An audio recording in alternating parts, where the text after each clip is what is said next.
The site of the first mass in the Philippines. Two kings to the summit of the highest mountain there. When we reached the summit, the Captain General told them that he esteemed highly having sweated for them. For since the cross was there, it could not be the great use to them. On asking them which port was best to get food, they replied that there were three, namely Ceylon, Zubu, and Calaghan, but the Zubu was the largest and the one with most trade. They offered of their own accord to give us pilot to show us the way. The Captain General thanked them and determined to go there, for so did his unhappy fate will.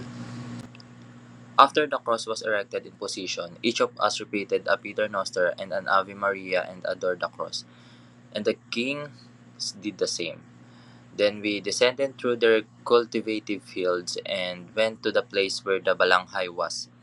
The king had some coconuts brought in so that we might refresh ourselves. The captain asked the kings for the pilot, for they intended to depart the following morning, and said that he would treat them as if they were the kings themselves, and would leave one of us as a hostage. The kings replied that every hour he wished the pilots were at his command.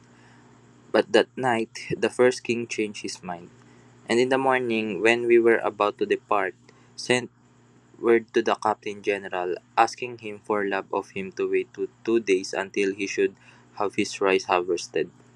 And other three falls attended too.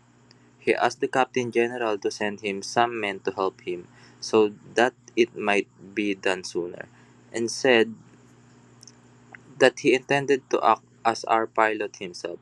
The captain sent him some men, but the kings ate and drank so much that they slept all the day. Some said to excuse them that were slightly sick. Our men did not nothing on the day, but they worked the next 2 days. Those people brought us about a porringer full of rice and also 8 or 10 bananas, fastened together to barter them for knife, which at the most was worth 3 quattrini. The captain, seeing that the native cared for nothing but a knife, called him to look at other things. He put his hand in his purse and wished to give him 1 real for those things, but the native refused it. The captain showed him a ducado, but he would not accept that either. Finally, the captain tried to give him a deputy worth 2 ducados, but he would take nothing but a knife. And accordingly, the captain had one given to him.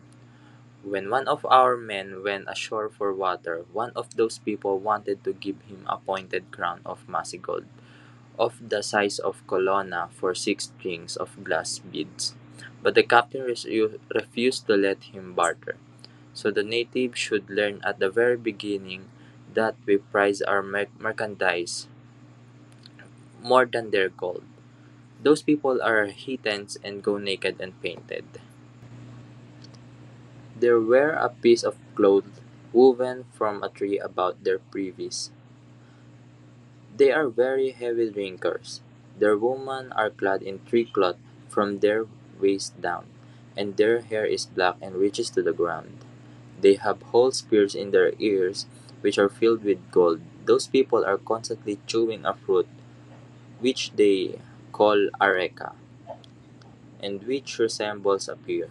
They cut the fruit into 4 parts, and then wrap it into the leaves of their tree, which they call bitter or betel. Those leaves resemble the leaves of the mulberry. They mix it with a little lime, and when they have chewed it thoroughly, they spit it out. It makes the mouth exceedingly red. All the people in those parts of the world use it, for it's very cooling to the heart. And if they cause to use it, if they would die.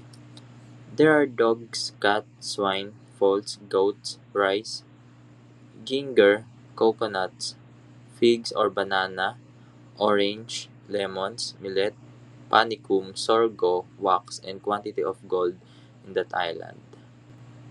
Thank you.